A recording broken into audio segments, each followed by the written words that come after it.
इमाम साहब सन शेखुल हदीस शेखुल कुरान, उन्होंने लोगों ने बहुत ज़्यादा इज्जत करनी इमाम साहब की। तो रोज़ियां का महीना सी, किसी घर मौलवी साहब ने सैरी करने वास्ते जाना, किसी घर अफतारी करने वास्ते जाना। एक घर दे विच मौलवी साहब ने अफतारी की ते करके वापस आ गए।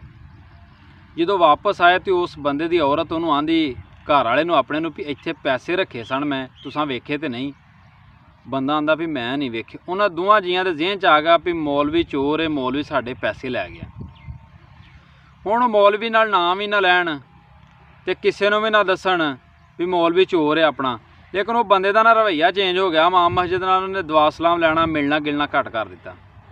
हुण साल गुजर गया, जो अगले साल फिर रमज़ान आया ना, तो अपनी बीवी ने आंदा भी आप मौलवी साहब नूं फिर दावत दईए, अपने घर ना उन्होंने खाना खवाईए, सद्दीए इमाम साहब नूं ते नाले चलो जो उन्हें चोरी कर ली है तो आप उन्होंने माफ़ कर दईए।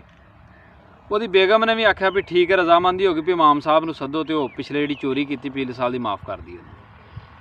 मौलवी साहब ने दावत देती, मौलवी साहब आ गए।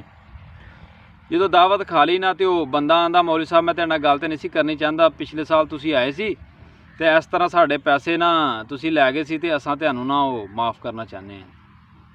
मौलवी साहब ने ना बड़ा अफसोस ना आख्या, उन्हें गल ये भी तुहाडे पैसे मैं चोरी नहीं सन कीते, जो तू बाहर खाना लैण वास्ते गया सा ना तो इत्थे उड़ रहे सन, हवा तेज़ चल रही सी उहदी वजह तो मैं वो तुहाडे पैसे इकट्ठे करके ते कुरान पाक दे गुलाफ दे विच देते सन। कई घरां दे विच तुसीं वेखो ना अक्सर कुरान पाक ना अलमारी दे उत्ते रखिया हुंदा वे, जो उत्थे रख दिते। इमाम साहब दी अक्खां च अथरू आ गए। उन्हें कहा भी तुसीं मुसलमान जे, 365 दिन हो गए ने उस गल नूं ते तुसीं कुरान पढ़िया ही नहीं अज तक।